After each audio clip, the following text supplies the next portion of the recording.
Well, good morning, Unity of Charlotte. Good morning. Yes, love that. Let's do that again. Good morning, Unity of Charlotte. Good morning. Oh, man, you sound good. You sound good. Happy Sunday. We're so blessed to have you with us today. My name is Reverend Sally Robbins, and I'll be doing your welcome and announcements today. We also want to join, in addition to all of you who are here in the sanctuary, we have people watching us on YouTube and on Access 21. Let's turn around and give them a big wave to the camera. Hi there.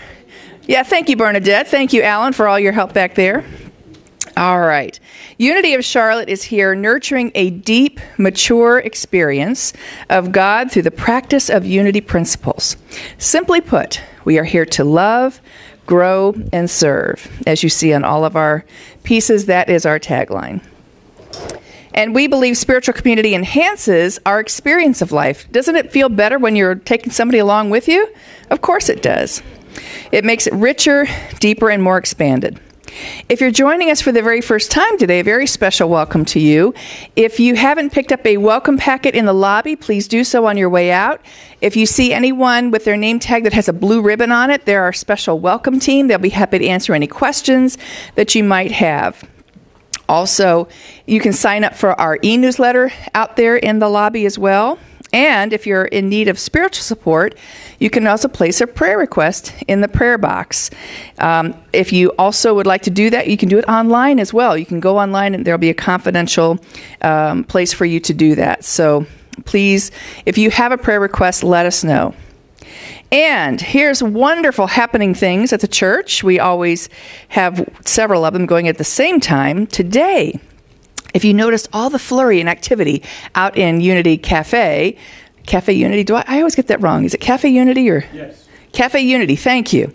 Cafe Unity. There's a flurry of activity out there. We're having a potluck afterwards. If you didn't bring anything, feel free to join us. We'd love to have you join us afterwards. There'll be plenty of food. We're going to be having a celebration today of the end of our physical fitness program called Living in the Flow. And so there'll be some special things happening, and Reverend Marty will be wrapping it up, and along with John and Cindy Root, just wrapping things up and letting us know where we're at. And we've got a special surprise for you, too. So feel free to stay for that. They'll be right after the service today. If you have nowhere to go on Thanksgiving Day, if your plans are that you're going to stay here and you don't have family or friends here, that sounded terrible. Or you may have family and friends here. But choose to be with your spiritual family. There'll be a Thanksgiving potluck here on that day, on Thanksgiving Day. It'll be at 3 p.m., and Michael and Mary Brown are hosting that. Thank you to them for doing that. They'll be providing a turkey, so if you'll just bring the side dishes. Aren't the side dishes the most fun anyway? That's where everybody really gets to have some fun and get creative. So bring a side dish. It'll happen at 3 p.m. on Thanksgiving Day. There's a sign-up sheet outside. We'd love to know who's coming. Thank you, Lawrence. Yes. So is it right outside? Okay. On the table right outside here, there's a sign-up sheet, so we don't have 15 people bringing banana fluff or whatever. Okay. Next Sunday, if you've always wondered about what being a member here at Unity of Charlotte is all about, Reverend Marty will be holding a welcome class, just to let you know what that's all about. And it's a new member class that describes all of the things that come with being a member here. And at the end of that class, if you decide you do want to become a member, you have your choice at that time. So feel free to sign up for that. Is there a sign-up sheet out there for that too? Yeah, just show up. Okay, next Sunday, right after the service at 12:30. And I'm really excited about this. Y'all remember John Stringer? He's been here before. We loved him when he came here. And Reverend Marty and Kelly actually went to a special workshop that he did in the Atlanta area about, 2 months ago or so. And it was all about expanding your intuition and your inner awareness. They were floored with how good it was. So I invite you to consider going to, he's going to be doing that here at Unity of Charlotte. And that's going to be happening on December 9th. And So Friday night, Saturday, Sunday afternoon. let me just read the slide. Yes, I don't have that on here. December 7th, so it'll be Friday night, all day Saturday, and then Sunday afternoon, right here. We're so thrilled to have him here, along with Arlene, his partner in this venture, and there's a picture of that. That's a picture of the group that was there in Atlanta, and they just had a fantastic time. Kelly, you agree that it was a wonderful experience. So if you have any questions about it, you can see either Kelly or Reverend Marty, and you can go online to our event page and sign up. It'll take you right to the place to sign up for that. So that's going to be a wonderful event.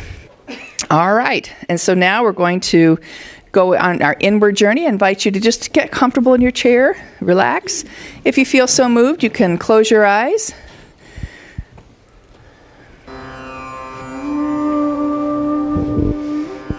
Oh, let's take a deep cleansing breath in and let it out. Take another cleansing breath in and let it out.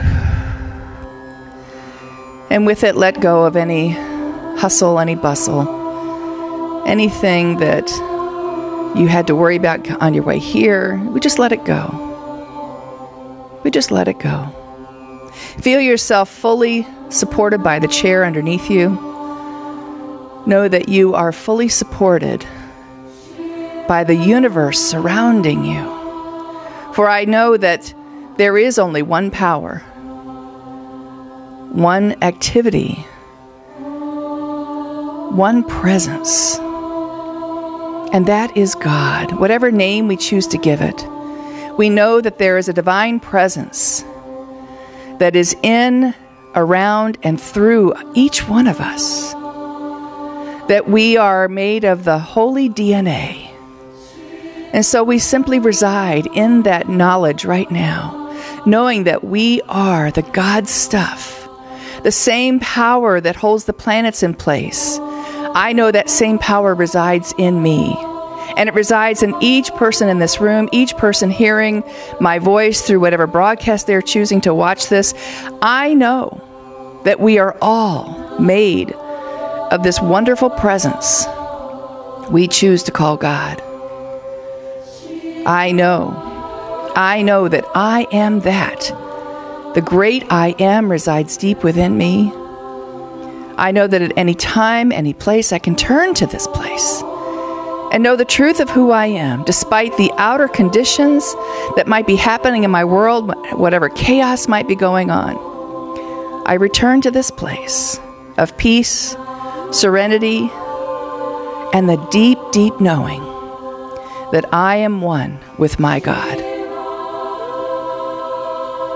On this morning, I give a special blessing to all those who have served in the military as we honor Veterans Day today. I know that each person who has stepped up and answered the call to serve this wonderful country is being blessed and anointed with a wonderful, wonderful special blessing today.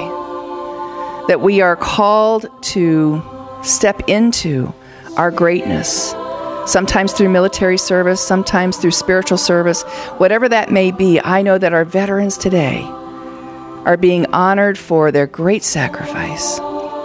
And so I just know that all around the country today, as we honor our veterans, we say thank you.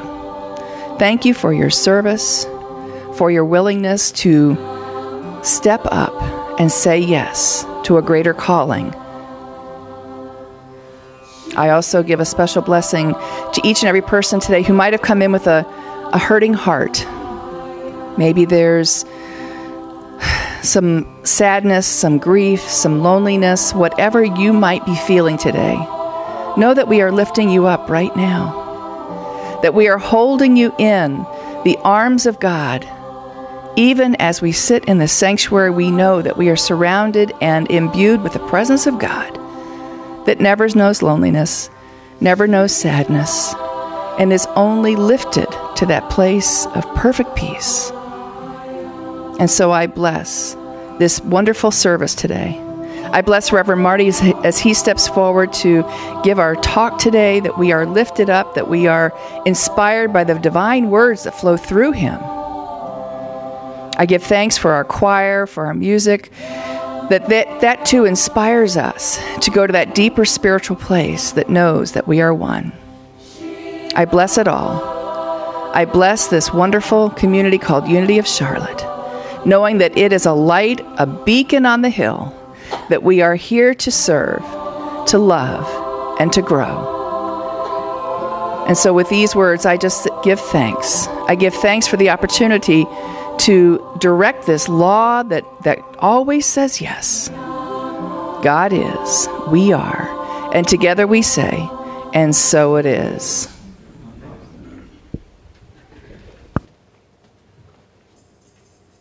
We're memorizing the lyrics.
And you can remain standing now that you're comfortably seated.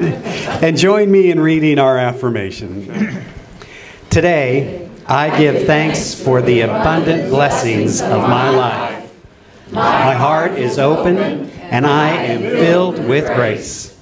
Gratitude glorifies and magnifies my well-being. I choose to be the presence of love.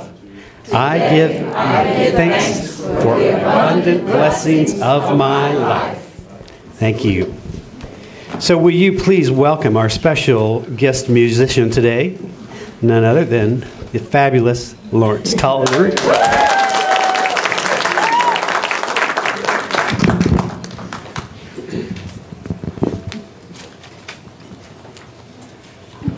We're on.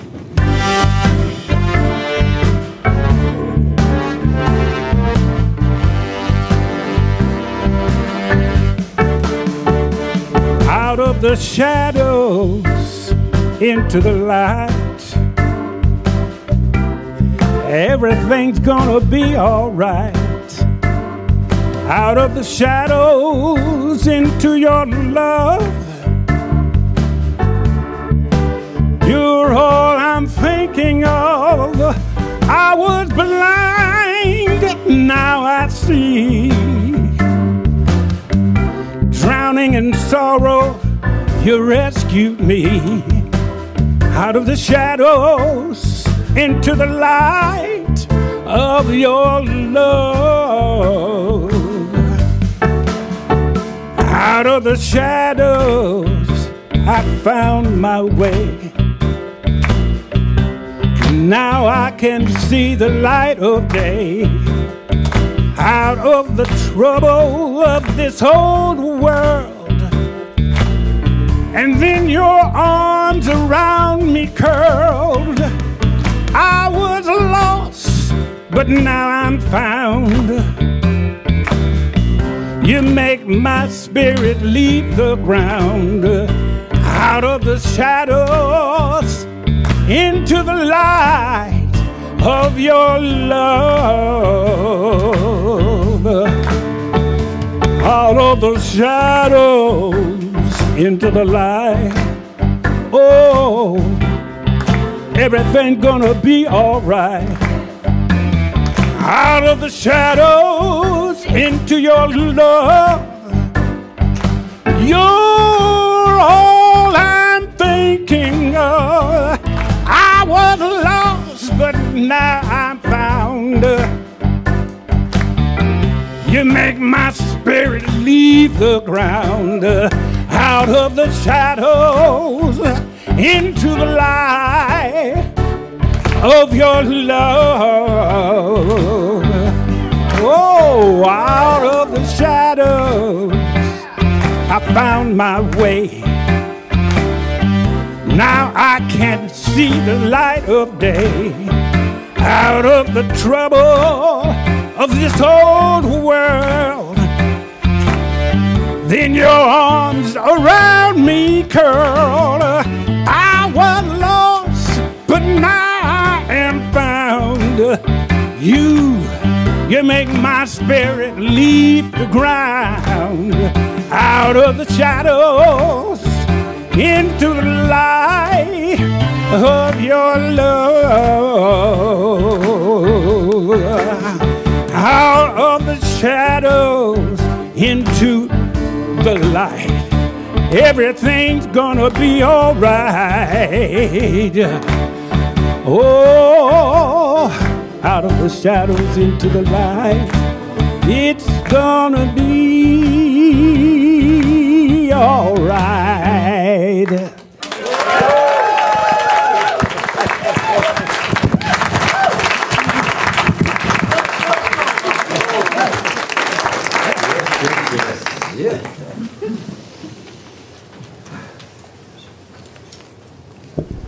Brother Lawrence, as I like to refer to him as. Amen. Amen. Thank you, God, for this opportunity to be together today. And we are in the season of Thanksgiving. I often say that holidays come around to remind us to do what we should be doing anyways. Right? So having the grateful heart is a good practice no matter what time of year. But I'm truly grateful. I want to take a moment to acknowledge a special Thanksgiving. In my 27 years of ministry, I have never missed a scheduled Sunday until last Sunday. And so every once in a while, life happens. And you find yourself in places that you are. And you're not moving. So my car decided to break down on Saturday night. Hard to find a mechanic. And so I was like, okay. And then I thought, oh, I have an angel that lives in my midst. And so Reverend Sally stepped up and filled in here. And everyone's like, oh. So thank you, Reverend Sally. I appreciate that. And did a great job. So thank you. It's nice to allow yourself to be supported in life. And it's nice to know you are supported in life. We are in the season of Thanksgiving, and there's a wonderful passage in Thessalonians that says, in all things give thanks. Isn't that lovely? And I was not in that place on Saturday night when my alternator wasn't alternating. Took me a minute, right? It was like, you know. And yet, what I find is this wonderful passage reminds us that there is a presence and a power that is greater than who we are. And it is in truth, it is this presence and this power we call God that is the source and sustenance of our entire life. And too often we move into that level of consciousness that believes we are on our own and we need to make things happen. Right? And so life is kind enough to us to remind us from time to time that indeed it's not up to you, that there is a bigger power and a bigger presence that is working through us. And it is having the grateful heart that opens the energy for everything else to happen. You see, so often in our world, we are looking at what's missing, what's not, what's wrong. And when we do that, you know, there is a wonderful passage, most of you have heard it in the Bible, that says, seek and you shall find. And it works for whatever you seek. And so in the seeking comes the answer. And so when we are looking at what's missing, when we are looking at what's wrong, when we are looking at all of the negativity, there is an abundance to be found. The training, the spiritual and mental training, is even in the midst of conditions to learn to look for the good. To look for the good and praise it, as we often say. To recognize God as our source and our substance, no matter what's going on. So, from time to time, life gives us this opportunity.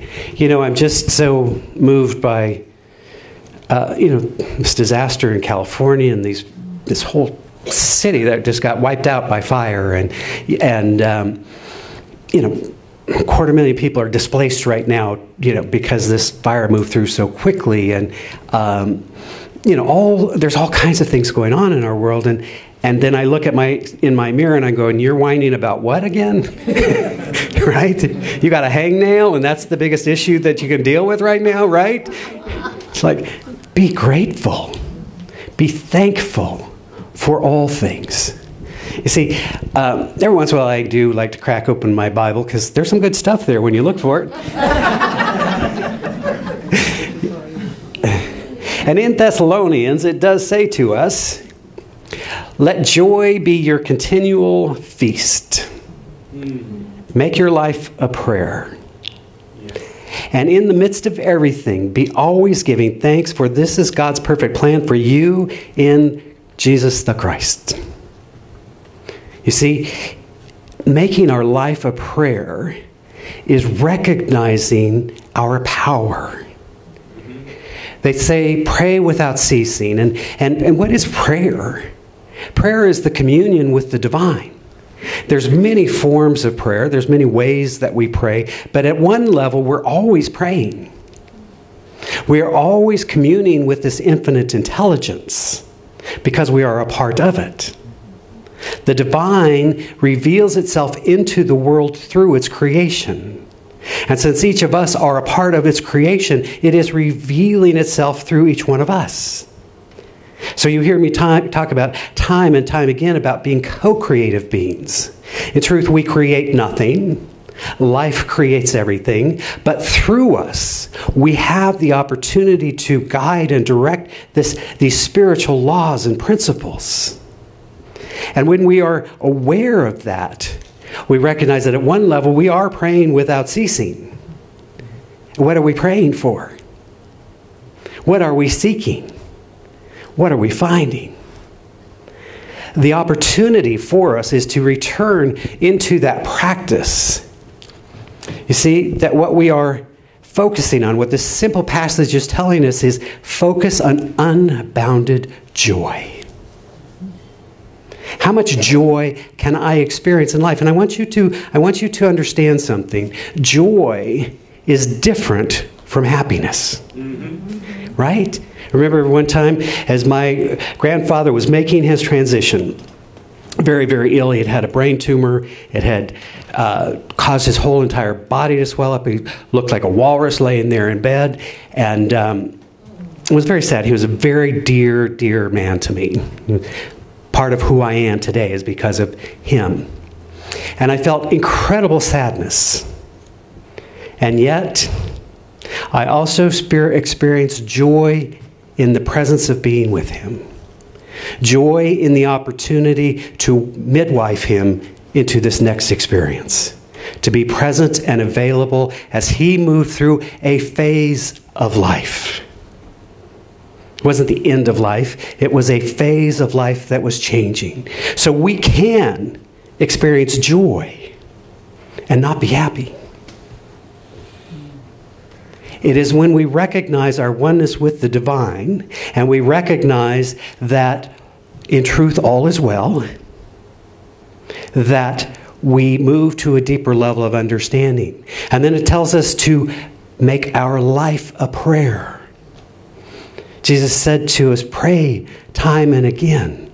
Go to the altar, go to the presence, withdraw from the world, and connect with the divine. And that if we would do that, then all these things shall be added unto us. See, I believe when I talk about the teachings of Jesus, I believe that unity is speaking to what Jesus taught. Now that's kind of a radical statement.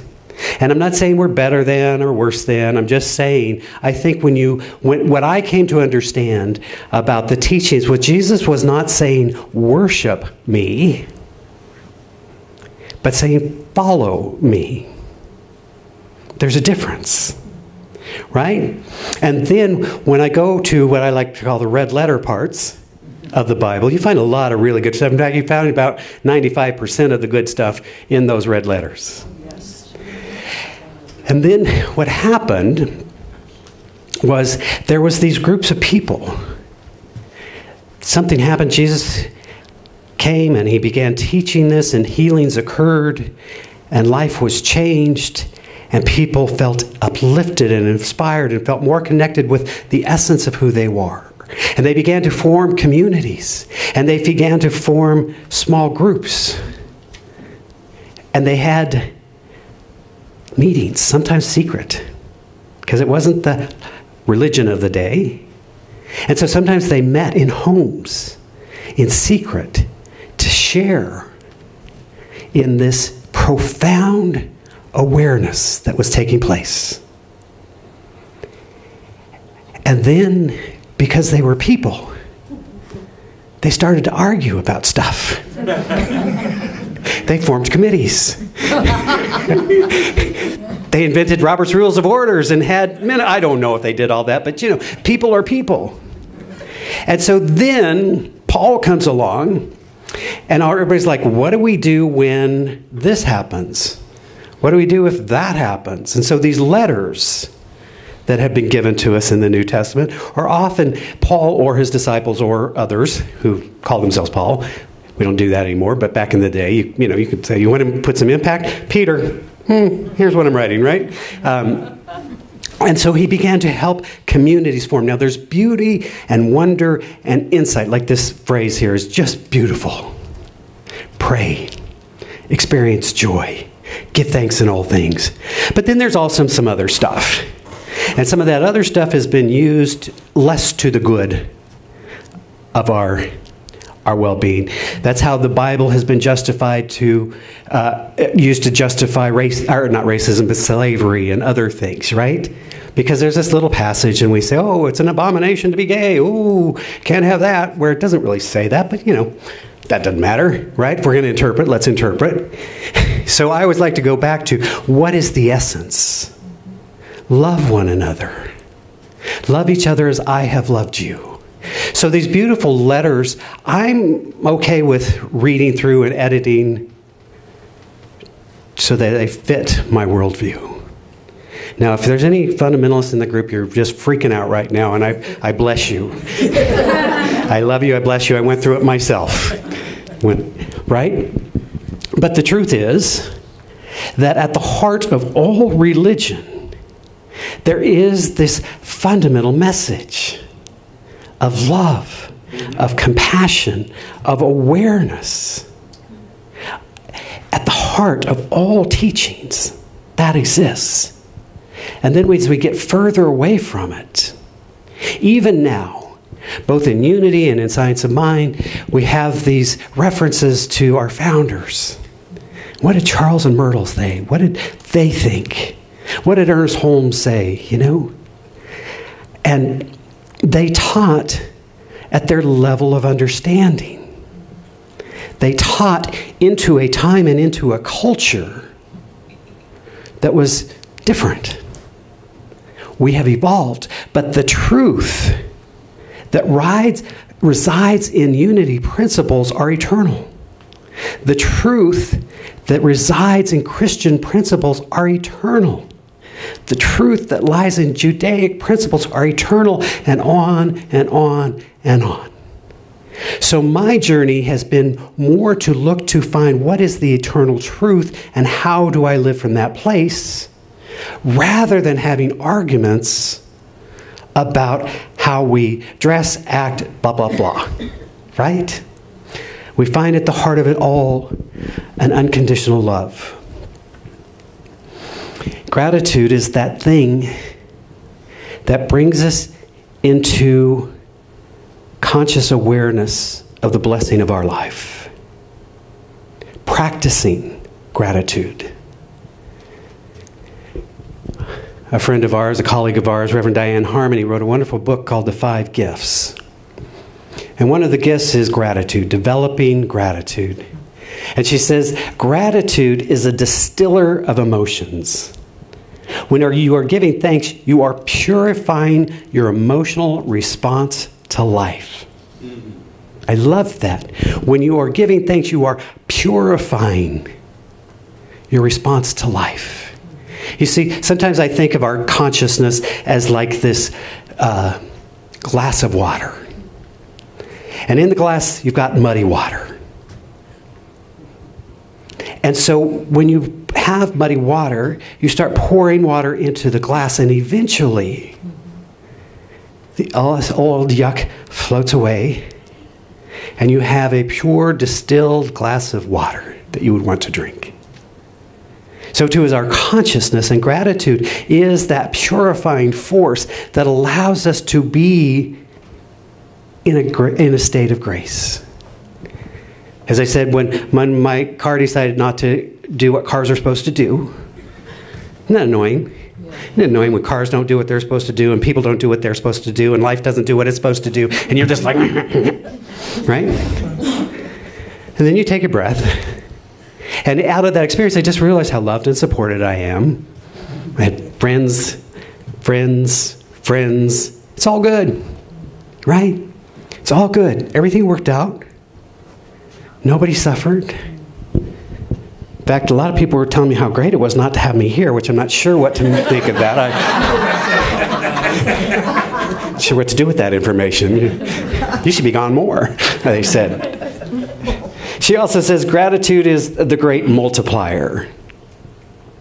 What we put our attention on grows. Basic principle of metaphysics. What you place your attention on grows and expands. So where are we placing our attention?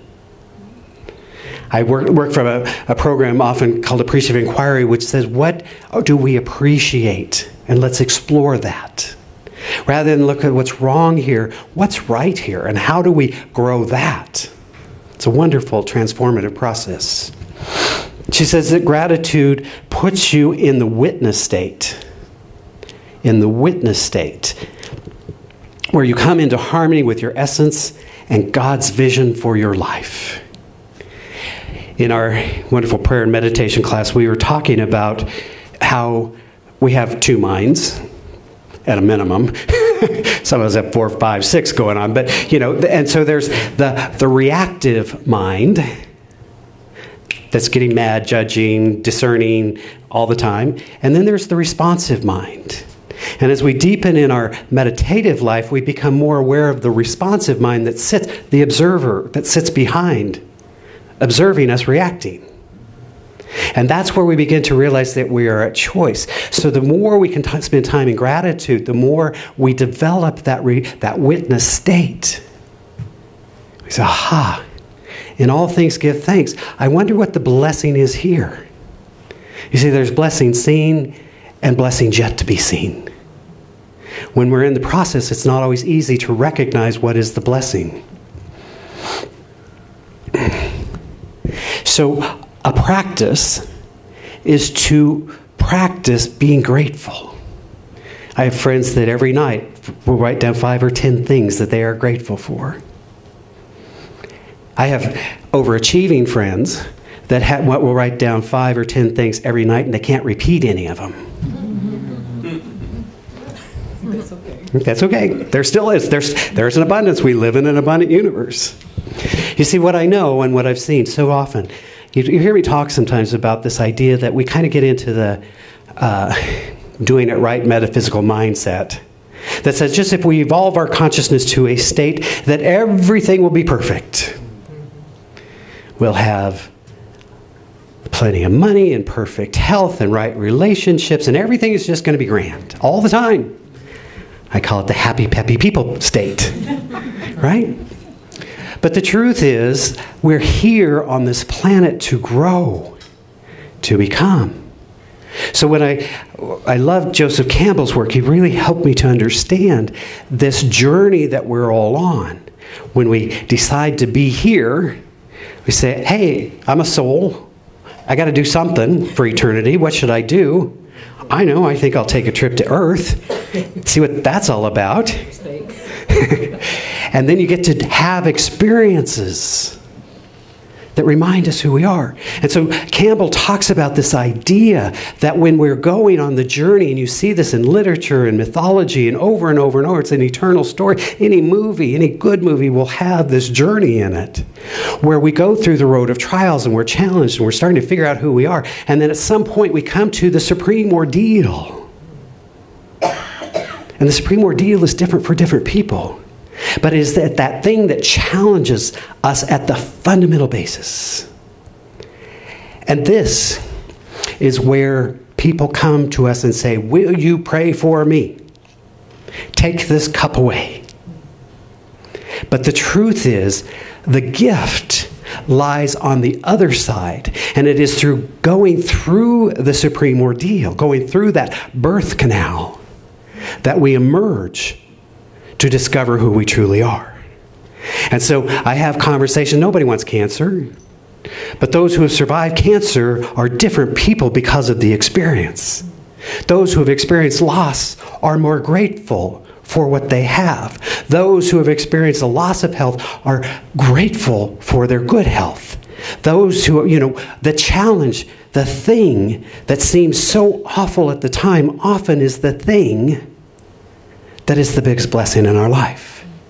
And so it is in those times that it is not time to pray it away. It's praying for the wisdom and the insight and the strength and most of all the courage to move through it so that we might receive the gift and become who we are meant to be. Yes. Thank you. I knew I'd get an amen somewhere.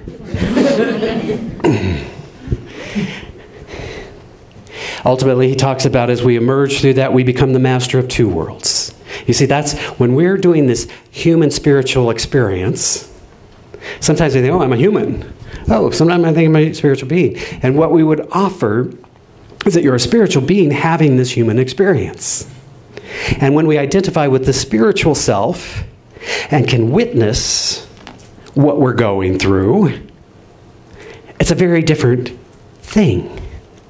We say, well, how would I ever become this person had I not experienced this thing? Guy Finley, wonderful writer, says to us, the present set of limitations need not serve as a prison cell for your possibilities. Your current circumstances are not a prison cell. He goes on to say, any more than the hardening shell of an acorn prevents a tree from growing up and out of it. For within us dwells a divine intelligence whose timeless presence and power, once realized, makes good the promise found in the Gospel of Thomas.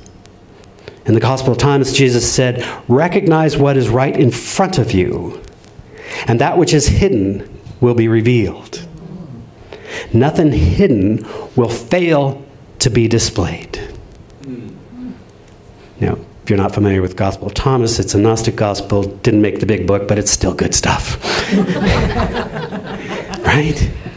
It's right in front of us. It's within us. We go in search of this thing. Searching. Where could it be? Where could it be? Where could it be? Until at some point we stop and we go, it's right in front of me. Oh, this relationship? Ha! Who knew? This situation? Ha! Who knew?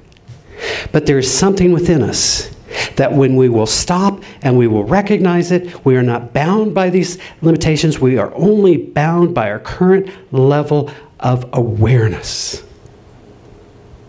And we can expand our awareness. We can expand our consciousness. Sometimes we have to give up in order to move forward. Sometimes we have to surrender. My friends in 12-step all have gone through a place where they went to the bottom. They hit their bottom. Now, the bottom is not a predetermined point, by the way. It's just whatever point where you get to that supreme ordeal and go, okay, this doesn't work. I don't like it. And so I'm not going to try to do it harder this time and see if it still doesn't work. I will choose a different path. Perhaps I will give up my most treasured and precious things, like being right. I mean, the gold and the silver, that's all good. But sometimes being right is just a precious gem that is hard to let go of. But in our ignorance, all things become possible. Sometimes I ask myself, what if you didn't know?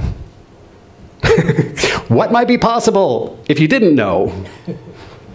Amazing what becomes possible when you expand beyond the realms. You see, we are not bound by these circumstances. In Luke it says, "For nothing is secret that shall not be made manifest, neither anything hid that shall not be known. Seek and you will find."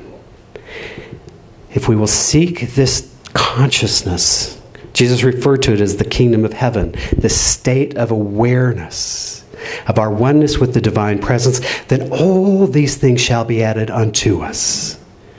Too often we go in search of the thing thinking it will give us the kingdom of heaven. And then your house burns down. And you get to realize the gratitude for being alive. The gratitude for being a family. And you realize you can build a new house. Right? Hard times. And yet, those who go through hard times become very grateful for the preciousness of life. Guy Finley says, "The evidence is indisputable. The mind that wants to know the truth of something and that is willing to do the work required for such a discovery will inevitably find that for which it is searching, and the highest aspirations are reflections of unrealized possibilities. If we are willing to do the work." You see, in metaphysics, we talk about doing the work. This is not going out and digging holes. This is not physical effort. This is the harder work of being willing to explore our consciousness, being willing to re-examine limiting beliefs, being willing to pray and meditate even when we don't feel like praying and meditating. It's being willing to forgive even when we are so right that unforgiveness seems like a justifiable option. It's a beautiful thing that we get to do. And so I want to leave you with a blessing. I came across this and I just love it. It's an Apache blessing. And it says, "May the sun bring you new energy every day. May the moon softly restore you by night. May the rain wash away your worries. May the breeze blow new strength into your being. May you walk gently through the world and know its beauty all of the days of our life." So let us give thanks. Let us recognize this divine presence delights in its self-expression through us. Let us open our hearts and our minds to that awareness of this presence moving through us for our highest good. Let us release that which no longer serves us. Let us forgive ourselves for our unskilled behavior and our ignorance. Let us recognize right here, right now, that God is good and all is well. And in the seeking, we shall find. We bless this community. We bless this world in which we live. We bless all paths to the divine. And we know we are blessed. For all of this and so much more, I simply give thanks, allowing it to be so. As together we say, and so it is. Amen.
Indeed, so very blessed. And so to bring to close our wonderful and amazing Physical Fitness 2019, Living in the Flow, let me reintroduce you one more time to our wonderful chair people, wonderful couple, wonderful livers of the flow, Cindy and John Root.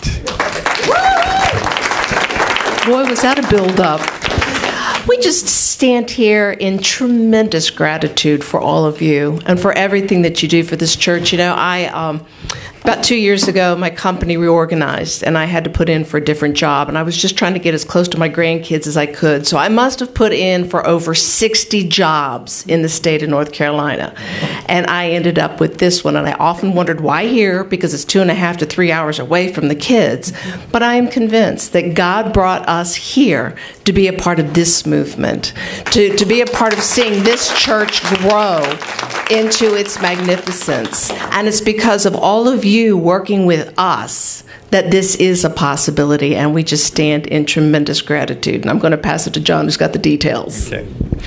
I just wanted to reiterate what the gratitude. Like I said, this is the month of November, Thanksgiving, that we as the chair folks, or everybody, the board, Marty, everybody is just grateful for everybody who put a pledge out there.